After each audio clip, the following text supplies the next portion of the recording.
Ever any questions in the House about what people outside the House have to say? What people are reading in their newspapers, etc., etc. Why would you want to deny the Minister the opportunity to refute that? Speaking of the point of order, the Honourable Chris. Mr. Speaker, this question refers to girl bosses and hype squads. How can that be consistent with 192(5) about discreditable references to any member of Parliament, an unparliamentary expression, except it's in a quotation from a newspaper article, which many members found offensive? How can those references possibly be in order? Sorry, listen, we're going to start again if people can't do that.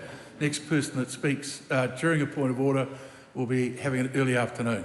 Primary questions, and the purpose of question time is to elucidate facts, not to have a go at the government ministers by way of quoting offensive newspaper articles through quotations and primary questions. It clearly falls foul of Speaker's ruling 192(5).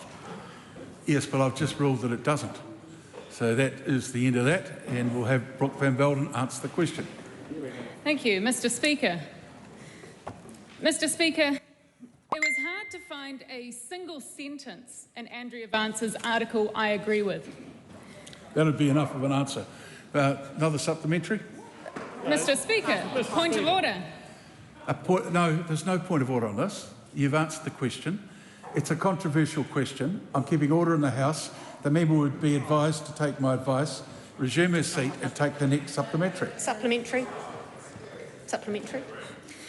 Does she believe that teachers are entitled to pay equity? And, if so, why did she say they don't have a right to be angry at her changes? Mr. Speaker, point of order. I was not given the opportunity to answer the second part of that question, so I did not answer the primary question. With respect, I ruled that you did answer enough of it, and I'm now telling the House that the first supplementary does not relate to the primary. So we'll move on if everyone's ready. Point of order, sir. Point of order.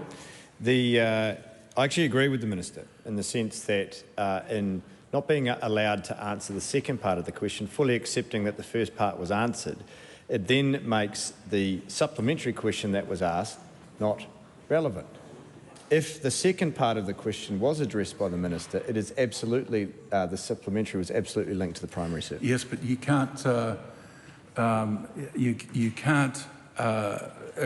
suppose what the second part is. I've taken a simple view that the first part of the primary question asks if the Minister agrees. She said she doesn't. There can't be a second part beyond that. There is a point of order. This better be something that's really useful. I can assure you, Mr. Speaker, we've got a minister here who has been attacked by a very questionable question. And I think the best thing that can happen right now, instead of everyone else interrupting, she'd be given a full opportunity to respond the way she wants to. Well, thank you for your view. I don't agree with you. Supplementary? No, your first one was out of order, so I can bring one into order. Point of order, Brooke Van Velden. Mr. Speaker, I'm a strong woman and I can speak for myself.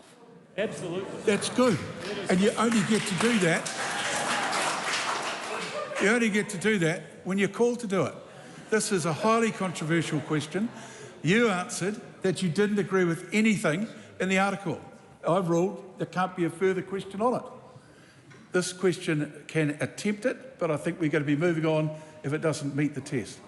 How is unilaterally stopping 33 pay equity claims not a historic act of economic backhanding other women? Mr. Speaker, I disagree with the comments made, and particularly the note of the use of the term backhanded, which refers to Andrea Vance's article, which was quoted from this weekend. And I do not agree with the clearly gendered and patronising language that Andrea Vance used to reduce senior cabinet ministers to girl bosses, hype squads, references to girl math and cunts. The women of this government are hard-working, dedicated and strong. That's right. No woman in this parliament, nor in this country, should be subjected to sex-based discrimination. That's right. And I'll tell you who I do agree with. That's right. I agree with the former Minister for Women Jan Tinetti, who said that misogynistic abuse against women in public office was an indictment on our society. I actually think it's very curious, and it's a very curious feminist moment when a former Minister for Women repeats parts of a clearly misogynistic article in this House. Good. That's enough.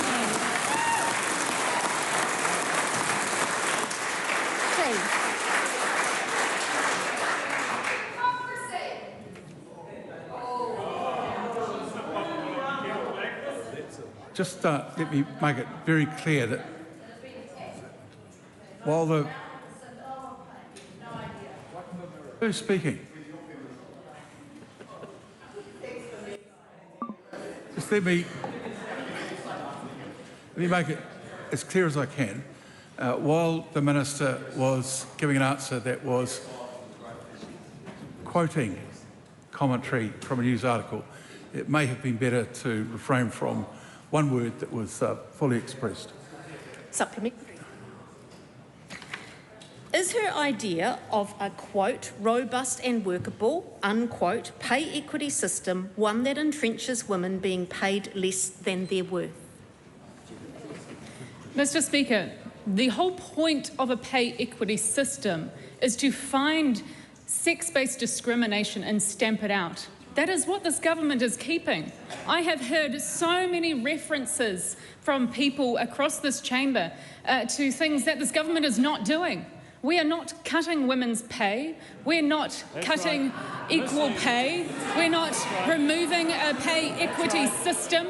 We are making the pay equity system better so that we can find sex-based discrimination and stamp it out. Was changing the threshold for female-dominated work from 60 to 70% a result of feedback and consultation, or simply the first number the Minister thought of? I can think of many numbers, and I would suspect that the Minister for Women should stop refraining from attention. The former Minister for Women should refrain from any attempt to conflate those numbers with girl math like Andrea Vance did. How about 8%? Mr. Speaker. Lost your seat. There's a number. Just wait till your colleague has finished the rant. Was saving Nicola Willis's budget worth gutting the future pay of 180,000 workers? No, you could start that question again. Right at the, we've had people being very pedantic about how questions should be asked. Thank you, Mr. Speaker. That certainly doesn't meet any test. Was saving the budget No, worth... you can't make Okay, that I will point go on. on to my next one, Mr. Speaker. Was saving, quote, unquote, the budget worth gutting the future of 180,000 workers? Mr. Speaker, nobody's pay has been cut. That's right. Does she believe that teachers are entitled to pay equity? And if so, why did she say they don't have a right to be angry at her changes? Mr. Speaker, anybody can bring a pay equity claim.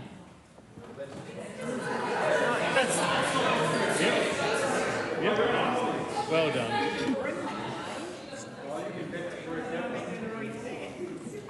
Question number 8, Dr. Hamish Campbell.